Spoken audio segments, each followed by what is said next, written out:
మన ప్రభువు రక్షకుడైన యేసుక్రీస్తు నామములో మీ అందరికీ శుభం తెలియజేస్తూ ఉన్నాను. మరొకసారి దేవుని యొక్క వాక్యముతో మీ ముందుకు రావడానికి దేవుడు తన అత్యంత కృపను చూపించినందుకు నేను దేవునికి ఎంతో వందనస్తునై ఉన్నాను. ఇంతవరకును మనము అనేక శీర్షికల్లో గాలించుట తర్వాత జల్లించుట అనేటువంటి అంశం మీద 4 భాగాలు ఉన్నాం. నిజమైన విశ్వాసుల నుండి అబద్ధపు విశ్వాసులను ఏ రీతిలో దేవుడు వేరుపరుస్తాడో, ఈ గాలించటం తర్వాత జల్లించటంలో మన దేవుడైన యెహోవా ఏ రీతిలో సంఘాన్ని శుద్ధీకరిస్తాడో మనం అనేక విషయాలు నేర్చుకున్నాం. రండి ప్రియులారా, మరొకసారి ఈ 5వ భాగంలో గాలించుట మరియు జల్లించుట అనేటువంటి అంశం మీద మరికొన్ని విషయాలు దేవుడు మనకు ధ్యానం చేస్తూ ఉన్నాడు. ఆమోసు గ్రంథం 9వ అధ్యాయము 9వ వచనములో ఈ రీతిగా ఆంగ్లంలో రాస్తున్నాడు. For lo I will command and I will sift the house of Israel among all nations like as a corn is sifted in a sieve yet shall not the least grain fall upon the ground. తెలుగులో మనం చదివినప్పుడు, నేను ఆజ్ఞ ఇయ్యగా ఒకడు ధాన్యము జల్లెడతో జల్లించున్నట్లు. ఏమన్నాడు? ఒకడు ధాన్యము జల్లెడతో జల్లించినట్లు ఇజ్రాయేలును అన్ని జనులలో జల్లింతును గాని యొక్క చిన్న గింజనైనను రాలదు అన్నాడు. ఇజ్రాయేలు అన్నప్పుడు దేవుని యొక్క సంఘము. దేవుడు ఎప్పుడైతే ఆజ్ఞ ఇస్తాడో, ఒకడు ఏ విధంగా అయితే ధాన్యాన్ని జల్లెడతో ఆయన జల్లిస్తాడో, అదే రీతిలో సంఘాన్ని దేవుడు జల్లించినప్పుడు, సంఘాన్ని దేవుడు కుదిపినప్పుడు, సంఘాన్ని దేవుడు గాలించినప్పుడు నిజమైనటువంటి విశ్వాసులు ఎవరో, అబద్ధపు విశ్వాసులు ఎవరో అని తేల్చబడుతుంది. ఎవరైతే దేవుని విశ్వాసం ఉంచి, ఎవరైతే తన వారి యొక్క విశ్వాసాన్ని కాపాడుకొని దేవుని యొద్ద వారు విచారణ చేస్తూ దేవునితోనే మమేకమై దేవునితో వారు కొనసాగిస్తున్నట్లయితే, ఎన్ని అవాంతరాలు ఎదురైనా, ఎంత శ్రమ వచ్చినప్పటికీ, అపవాది వారిని కృంగతీసినప్పటికీ గమనించండి ప్రియులారా, ఏమంటున్నాడు తెలుసా? అన్యజనులలో వారిని జల్లింతును గాని ఈ యొక్క చిన్న గింజనైనను రాలదు.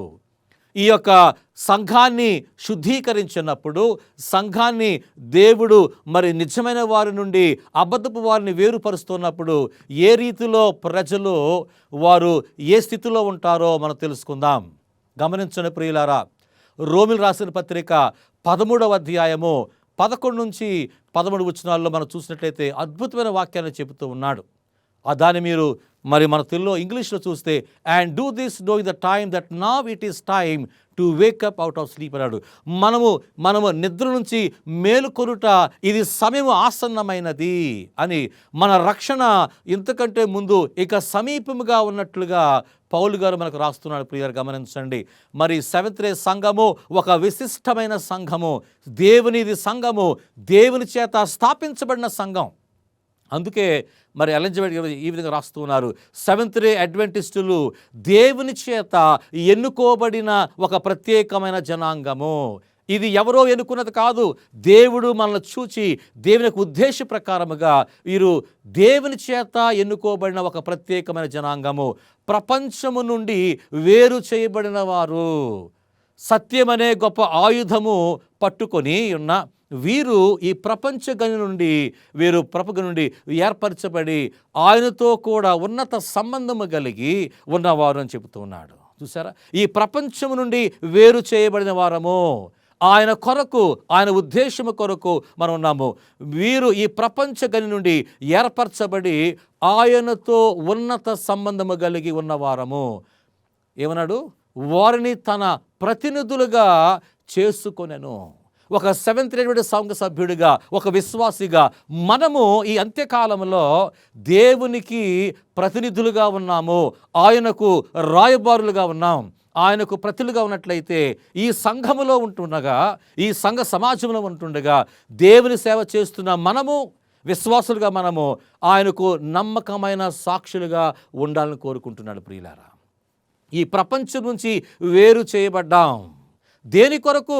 ఒక ప్రత్యేకమైన ఉద్దేశం కొరకు. అందుకే మనము ఎల్లప్పుడూ కూడా దేవునితో మమేకమై సత్సంబంధం కలిగి ఉండాలి. ఒక ప్రశ్న వేసుకుందాం. నేను ఎన్ని సంవత్సరాలు సంఘంలో ఉన్నా, ఎన్ని సంవత్సరాలు ఈ సంస్థలో ఈ సత్యాన్ని ఎరిగి ఉన్నాను, అయినప్పటికీ నేను దేవుని యొక్క సత్యాన్ని తెలుసుకొని తద్వారా జీవిస్తూ ఉన్నానా? దేవుని సంఘంలో ఉన్నటువంటి సత్యాన్ని నేను తీసుకొని ఇతరులకు చాటిస్తున్నానా? ఎందుచేతనంటే ప్రపంచం అనే గని నుండి మనము వేరు చేయబడ్డాం. ఆయన కొరకు, ఆయన ఉద్దేశము కొరకు, ఆయన ప్రణాళిక కొరకు మనం వేరు చేయబడ్డాం ప్రియులారా.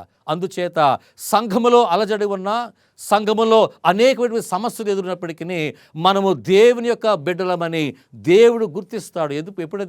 ఎప్పుడైతే సంఘము గాలించబడుతుందో, సంఘము విభజించబడుతుందో, సంఘములో ఎప్పుడైతే జల్లెడు వేస్తుందో నిజమైన వారు ఎవరో వారు తెలుసుకుంటారట. ఇంకా చూసుకోండి, వారిని తన ప్రతిలుగా చేసుకొనెను, మరియు కడవరి రక్షణ కార్యమునకు రాయబారులుగా పిలిచాడు. ఈ అంత్యకాలం జీవిస్తున్న మనం ఏమన్నారు? కడవరి రక్షణ కార్యములకు రాయబారులుగా దేవుడు మనల్ని పిలిచాడు. అవును, నిజమే. నీవు నేను దేవుని యొక్క సొత్తు. మనం దేవునికి సాక్షులుగా జీవిస్తున్నాము. మనము ఏర్పరచబడి, ఈ ప్రపంచ గని నుండి ఏర్పరచబడి ఆయనతో సత్సంబంధం కలిగి ఉన్నాం ప్రియులారా. అందుచేతను మనం గమనించాలి. ఈ 5వ భాగంలో అనుకున్నట్లయితే సంఘము ఏ రీతిలో గాలించబడుతుంది, సంఘము ఏ రీతిలో జల్లెడ చేయబడుతుంది గమనిస్తే కొన్ని 3 విషయాల్లో మనం నేర్చుకుందాం. మొదటిగా అనేక మంది వెళ్ళిపోతారు. Many will depart from the faith. ఈరోజు సంఘములో అనేక మంది ఉన్నాం, సంఘ సభ్యులుగా ఉన్నాం. అనేక సంవత్సరాలు మనము ఈ సంఘములో ఉంటూ సత్యాన్ని ఎరిగి, యేసు ప్రభుని ఎరిగి, మన యొక్క ఆలయానికి వెళుతూ, పరిశుద్ధ గ్రంథాన్ని చదువుతూ, సిద్ధాంతాలను చదువుతూ దేవునితో అనేక సంవత్సరాలు నడుస్తూ ఉన్నాం. కానీ కాలము రాబోతూ ఉంది, అనేక మంది వెళ్ళిపోతారు. ఇది చాలా దురదృష్టకర విషయం. Many Protestant leaders salaried or otherwise in our denomination will leave. ఇది మొదటి విషయాన్ని గమనించుకోవాలి. అనేక ప్రసిద్ధిగాంచిన ప్రముఖ నాయకులు మన సంఘ సంస్థ నుండి వెళ్ళిపోతారు. ఇది చాలా ఆశ్చర్యానికి గురి చేస్తూ ఉంది. ఏమిటిది? అనేక సంవత్సరాలుగా ఈ సంస్థలో పుట్టి ఎటువంటి సత్యాన్ని తెలుసుకొని చిన్ననాటి నుండి కూడా పాఠశాలకు వెళ్ళి, కళాశాలకు వెళ్ళి చదువుకొని ఒక పాద్రిగా, ఒక నాయకులుగా మనము సంఘములో ఉంటూ సమయం వచ్చినప్పుడు, సంఘాన్ని దేవుడు కుదిపినప్పుడు, సంఘాన్ని గాలించినప్పుడు, సంఘాన్ని జల్లు వేసినప్పుడు అనేక మంది నాయకులు, ప్రముఖ నాయకులు మన సంఘ సంస్థ నుండి వెళ్ళిపోతారు అనే విషయాన్ని మనం తెలుసుకోవాలి. రెండవది ఏంటో తెలుసండి, many talented men will in the crisis will depart and become our enemies. క్లిష్ట పరిస్థితుల్లో అనేక తలాంతులు గల వారు మన యొద్ద నుండి వెళ్ళిపోయి మన శత్రువులుగా మారుతారు. ఈ 2 విషయాలు మనం గమనించండి. Many will depart from the, అనేక మంది మన నుండి వెళ్ళిపోతారట. ఒకటేం నేర్చుకున్నాము? అనేక ప్రసిద్ధిగాంచిన ప్రముఖ నాయకులు ఇంతవరకును కూడా మన సంఘస్థం వెళ్ళిపోతున్నారంటే దీని ఆశ్చర్యం కలుగజేస్తుంది. ఎందుకు వెళ్ళిపోతారు? దానికి కారణం ఏంటి? ఇందులో చూస్తే అనేక ప్రసిద్ధిగా నాయకులు జీతము తీసుకునేవారు, తీసుకొననివారు. ఇంతవరకు చాలామంది జీతం తీసుకుంటున్నారు. జీతము తీసుకునేవారు, తీసుకొన్నవారు కూడా మన సంఘ సంస్థ నుండి వెళ్ళిపోతారని చెబుతున్నాడు. ప్రవక్తలు రాజులు అనే పుస్తకంలో, ప్రాఫిట్స్ అండ్ కింగ్స్ అనే పుస్తకంలో 188వ పేజీలో మొదటి పారాగ్రాఫ్లో ఇది రాయబడి ఉంది. Prophets and Kings, page 188, paragraph 1. Many a star that we have admired for its brilliance will then go out in darkness. ఏమన్నాడు? మనం ఎంతగానో అభిమానించిన అనేక ప్రఖ్యాత వ్యక్తులు అప్పుడు చీకటిలోకి మాయమైపోతారు. మరొకసారి చెప్తాను మీకు. ప్రవక్త రాజుల పుస్తకంలో ఈ విధంగా రాస్తుంది. మనం ఎంతగానో అభిమానించిన అనేక ప్రఖ్యాత వ్యక్తులు అప్పుడు చీకటిలోకి మాయమైపోతారు. ఎప్పుడు? ఇంతవరకును ప్రఖ్యాతగాంచిన ప్రముఖులుగా ఉన్నాం, ఇంతవరకును ప్రఖ్యాతగాంచినటువంటి బోధకులుగా ఉన్నాము. అనేక మంది ఒక నక్షత్రము వెలసినట్లుగా, ఒక నక్షత్రము ప్రకాశించినట్లుగా, ఒక నక్షత్రము ఆకాశములో అనేక మందికి, లక్షలాది ప్రజలకు వెలుగిచ్చినట్లుగా మన సంఘ సంస్థల్లో ఇన్ని సంవత్సరాలు పరిచర్య చేసి, ఇన్ని సంవత్సరాలు దేవునికి సాక్ష్యంగా ఉండి, ఇన్ని అనేక సంవత్సరాలు దేవునికి రాయబారులుగా, ప్రతినిధులుగా ఉన్నవారు ఆ సమయమున, ఏ సమయమున? ఎప్పుడైతే దేవుడు సంఘాన్ని పరీక్షిస్తాడో, ఎప్పుడైతే దేవుడు సంఘాన్ని ఆయన కుదుపుతాడో, ఎప్పుడైతే దేవుని యొక్క సంఘాన్ని ఆయన గాలిస్తాడో, అప్పుడు చాలామంది కూడా మరి సంఘము నుండి సత్యాన్ని విడిచిపెట్టి అసత్యంలోకి వెళ్ళి, ఈ ప్రముఖమైనటువంటి నాయకులు కానీ పాదులు కానీ చాలామంది కూడా సంఘాన్ని విడిచిపెట్టి మనకు శత్రువులుగా మారుతారనే సత్యాన్ని మరి ఇక్కడ ఎలెన్ జి వైట్ గారు రాజులు ప్రవక్త రాజు పుస్తకంలో ఆవిడ చాలా స్పష్టంగా చెబుతూ ఉన్నారు. గమనిద్దాం. ఈరోజు నాకు నేను ప్రశ్న వేసుకోవాలి. నేను సెవెంత్ డే అడ్వెంటిస్ట్ సభ్యుడిగా ఉన్నాను. నా యొక్క స్థితిగతులు ఏమిటి? నా పునాది ఏమిటి? ఇంతవరకును నేను బైబిల్ ఆధారము చేసుకొని నేను జీవిస్తున్నాను కదా, సత్యాన్ని అన్వేషిస్తూ సత్యాన్ని నేర్చుకొని దాన్ని అవలంబిస్తూ ఉన్నాను కదా. అయితే చాలా దురదృష్టం ఏంటంటే మనలో ఉన్నవాళ్ళు అనేక మంది కూడా ఈ యొక్క సంఘాన్ని విడిచిపెట్టి వెళ్ళిపోతారని మరి ఒక గొప్ప విషాదకర విషయాన్ని ఆవిడ తెలియజేస్తారు. లాస్ట్ ఈవెంట్స్, అంత్యకాల సంఘటనలు అనే పుస్తకంలో 179వ పేజీలో మొదటి పారాగ్రాఫ్లో ఈ విధంగా ఇంగ్లీష్లో ఆంగ్లంలో ఆవిడ రాస్తున్నారు. Many will show that they are not one with Christ, that they are not dead to the world, that they may live with him, and frequent will be the apostates of men who have occupied responsible positions. అంత్యకాల సంఘటనలు అనే పుస్తకంలో 179వ పేజీలో మొదటి పారాగ్రాఫ్లో ఈ విధంగా రాయబడి ఉంది. అనేక మంది క్రీస్తుతో మేము ఏకమై ఉన్నామని వారు కనుపరచరు. అనేక మంది మేము క్రీస్తుతో ఏకమై ఉన్నామని కనుపరచరు. వారు లోక సంబంధమైన విషయంలో చనిపోయిన వారు కారు. ఏమన్నారు? వారు లోక సంబంధమైన విషయాల్లో చనిపోయిన వారు కారు, అయితే వారు ఆయనతో జీవిస్తున్నామని చెప్పవచ్చు. ఇది తరచుగా బాధ్యతాయుతమైన స్థానాలను ఉన్న వారిలోనే ఈ మత భ్రష్టత్వము కనిపిస్తూ ఉంది. ఎంత విషాదకరమైన అతి భయంకరమైన వాక్యం చేశారు చూసారా. అనేక మంది క్రీస్తుతో మేము ఏకమై ఉన్నామని వారు కనుపరచరు. మేము క్రీస్తుతో ఉన్నాం, యేసు మా మాదిరి, మేము క్రీస్తుతో నడుస్తున్నాం అని చాలామంది కూడా వారు చెప్పటానికి సిద్ధంగా లేరు అని చెప్తారు. వారు లోక సంబంధమైన విషయంలో చనిపోయిన వారు కారు. క్రైస్తవులుగా మనం జీవిస్తూ ఉన్నాము, సంఘములో ఉన్నాము, కానీ లోకాశులకు లోనైపోతున్నాము. నేను దేవుని ఆలయానికి వస్తూ ఉన్నాను, సబ్బాతును వస్తూ ఉన్నాను, అయితే ఆదివారం నుండి శుక్రవారం వరకు నా జీవితము పరిశుద్ధ గ్రంథానికి దేవునికి వ్యతిరేకంగా ఉన్నది. మనము ఎల్లప్పుడూ కూడా ప్రార్థన చేస్తూ ఉన్నాము, ఆలయంలో ఉన్నాము. నేను సబ్బాతును కానీ దేవుని సన్నిధిలో ఉన్నప్పుడు నేను ఎంతో నిష్ట కలిగి ఉంటూ ఉన్నా, అది మంచిదే. కానీ ఎప్పుడైతే సంఘాన్ని విడిచి నా కుటుంబానికి వెళ్ళానో, లేకపోతే ఆదివారం నుండి శుక్రవారం వరకు యథావిధిగా మన పాత జీవితంలోనే చాలామంది కొనసాగుతూ ఉన్నారు.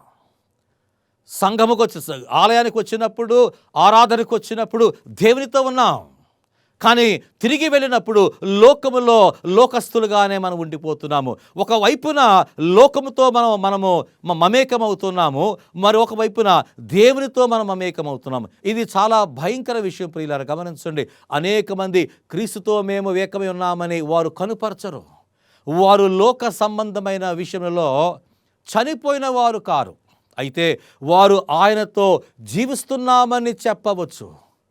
క్రీస్తు మాలో ఉన్నాడు, మేము క్రీస్తు నివసిస్తూ ఉన్నాము, మేము క్రీస్తుకు సాక్షులుగా ఉన్నామని వారు చెబుతున్నారేమో, కానీ ఆంతర్యములో వారి యొక్క జీవిత రహస్యాలు చూసినట్లయితే లోకము వారి జీవితంలో చొచ్చినట్లుగా చూస్తారు. ఇది తరచుగా బాధ్యతాయుతమైన స్థానాలను ఉన్న వాళ్ళలోనే ఈ మత భ్రష్టత్వము కనిపిస్తుంది.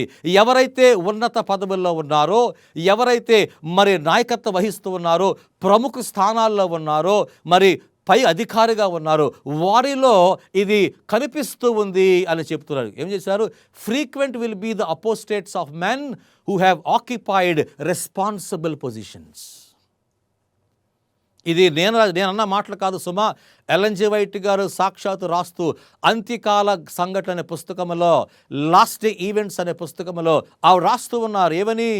బాధ్యతాయుతమైనటువంటి స్థానాల్లో ఉన్నవారు, ఎవరైతే ఉన్నత స్థితిలో ఉన్నారో, నాయకత్వం వహిస్తున్నారో, ఎవరైతే మరి సంఘాన్ని నడిపిస్తున్నారో వారిలో అనేక మందిలో ఇటువంటి మత భ్రష్టత్వము కనిపిస్తుంది అని వారు చెబుతూ ఉన్నారు. ఎంత మరి విచారకరమైన విషయం గమనించండి. మన ప్రశ్న వేసుకోవాలి ప్రియులారా, నా జీవితము ఏ రీతిలో ఉన్నది? నేను క్రీస్తుతో నడుస్తూ ఉన్నానా? నాకు కలిగిన వెలుగును బట్టి, నాకు తెలిసిన సత్యమును బట్టి నేను సత్యములో నివసిస్తూ నడుస్తూ ఉన్నానా, కొనసాగుతూ ఉన్నానా? లేదా భ్రష్టత్వముతో నిండి, లేకపోతే మిడిమిడిగా క్రైస్తవుగా ఉండి, లేకపోతే వేషధారణ కలిగిన జీవితాన్ని నేను జీవిస్తూ ఉన్నానా? ఒకటి గమనించండి ప్రియులారా, మన మనుషులు మోసము చేయవచ్చు, భార్యని మోసము చేయవచ్చు, భర్తను మోసము చేయవచ్చు, పిల్లలు మీ యొక్క తల్లిని మోసము చేయొచ్చు, మనము నాయకులను మోసము చేయొచ్చు, మన సంఘ కాపురిని మోసం చేయొచ్చును, అందరి కళ్ళు కప్పు చేయవచ్చును. కానీ మరి సింహాసనాసీనుడు ఆ దేవుని ఎదుట మనము ఎప్పుడు కూడా ఎన్నటికీ ఏ రహస్యాన్ని దాచలేము. ఆయన కనులకు సమస్తమును తేటగా కనపడుతుంది ప్రియులారా. గమనించారా? అందుకే చాలా మత్తయి సువార్త 7వ అధ్యాయము 21వ వచనములో ఈ విధంగా రాస్తున్నాడు. Matthew chapter 7 verse 21. Not every one that saith unto me Lord Lord shall enter into the kingdom of heaven, but he that doeth the will of my father who is in heaven. ఎంత మాట చెప్పాడు తెలుగులో. ప్రభువా ప్రభువా అని నన్ను పిలుచు ప్రతి వాడును పరలోక రాజ్యములో ప్రవేశింపడు, కానీ పరలోకముందున్న నా తండ్రి చిత్త ప్రకారము చేయువాడే ప్రవేశించును. ఆలయానికి వెళ్తా మనం చూస్తున్నాం, ప్రభువా ప్రభువా అని ప్రార్థనలు చేస్తూ, బిగ్గరగా కేకలు వేస్తూ, మరి అందరికి వినపడేటట్టుగా ప్రభువా ప్రభువా అని పిలిచేవాడు ప్రతివాడును పరలోక రాజ్యానికి చేరాడు. అంటే అర్థమేంటి తెలుసా అండి? ప్రతి ప్రార్థన దేవుడు ఆలకిస్తూ ఉన్నాడు, ప్రతి ప్రార్థనను దేవుడు పరిశీలన చేస్తూ ఉన్నాడు, ప్రతి ఒక్క మనస్సును ఆయన పరిశీలన చేస్తున్నాడు. మన ఆంతర్యం ఏమిటో, మన మనస్సులో ఏమినదో, మన యొక్క మనసులు, మన మాటలు, మన ప్రవర్తన, మన ఆలోచన, మన యొక్క విధానము, ఇవన్నీ దేవుడు సూక్ష్మంగా చూస్తూ ఉన్నాడు. ప్రభువా ప్రభువా అని పిలుచు ప్రతివాడు పరలోక రాజ్యంలో చేరడు, కానీ పరలోకమందున్న నా తండ్రి చిత్తము ప్రకారము చేయువాడే, పరలోకములో ఉన్న నా తండ్రి చిత్త ప్రకారం చేయువాడే, వాడే పరలోక రాజ్యమునకు ప్రవేశించును. ఒక ప్రశ్న వేసుకోవాలి ప్రియులారా, నేను దేవుని యొక్క చిత్తము చేస్తూ ఉన్నానా? మన పరలోకపు తండ్రి యొక్క చిత్తము చేస్తూ ఉన్నానా? ఆయన చిత్తం ఏమిటో మనం తెలుసుకోవాలి, ఆయన యొక్క అడుగుజాడలో నడవాలి.